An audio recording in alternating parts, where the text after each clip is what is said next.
ਹਕੂਮਤ ਵੱਲੋਂ ਲਗਾਤਾਰ ਤੀਜੇ ਦਿਨ ਵੀ ਪੈਟਰੋਲੀਅਮ ਮਸਨੂਆਤ ਦੀਆਂ ਕੀਮਤਾਂ ਵਿੱਚ ਇਜ਼ਾਫਾ ਕਰ ਦਿੱਤਾ ਗਿਆ ਹੈ। ਆਵਾਮ ਦੀਆਂ ਮੁਸ਼ਕਿਲਾਤ ਹੋਰ ਵੱਧ ਗਈਆਂ ਨੇ। ਮਜ਼ੀਦ ਜਾਣਦੇ ਹਾਂ ਤਾਲਿਬ ਫਰੀਦੀ ਤੋਂ। बिल्कुल जी, इस वे मैं मौजूद हाँ एक पेट्रोल पंप ते हुकूमत ने गुज़श्ता 3 रोज़ तो जी रोज़ाना की बुनियाद पर कीमतों का तयन किया जा रहा, उसकी वजह फिर अज कीमत इजाफा करता गया, तकरीबन 4 रुपए इजाफा करता गया।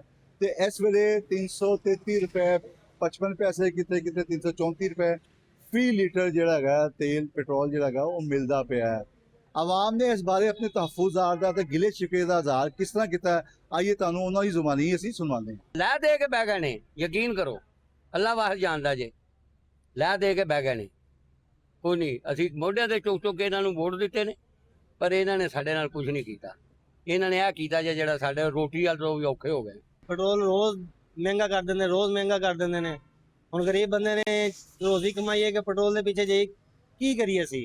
ਲਾਹੌਰ ਦੇ ਮੁxtਲਿਫ ਏਰੀਆ ਦੇ ਵਿੱਚ ਜਿਹੜਾ ਹੈਗਾ ਨਾ ਇਸ ਵੇਲੇ ਕਈ ਪੈਟਰੋਲ ਪੰਪ ਜਿਹੜੇ ਕਿ ਬੰਦ ਹੈਗੇ ਨੇ। ਉਹ ਕਹਿੰਦਾ ਅਫੋਰਡੇਬਲ ਹੀ ਨਹੀਂ ਹੈਗਾ ਕਿ ਰੋਜ਼ਾਨਾ ਦੀ ਬੁਨਿਆਦ ਤੇ ਅਸੀਂ ਕੀਮਤ ਨੂੰ ਉੱਤੇ ਥੱਲੇ ਕਰੀਏ, ਪੋਸੀਬਲ ਹੀ ਨਹੀਂ ਹੈਗਾ। ਇਸ ਵਜ੍ਹਾ ਨਾਲ ਜਿਹੜਾ ਹੈਗਾ ਨਾ ਆਵਾਮ ਵੀ ਪਰੇਸ਼ਾਨ ਹੈ ਤੇ ਜਿਹੜੇ ਪੈਟਰੋਲ ਪੰਪ ਓਨਰ ਵਾਲੇ ਨੇ ਉਹ ਵੀ ਪਰੇਸ਼ਾਨ ਹੈ। जी ठीक है तालिब।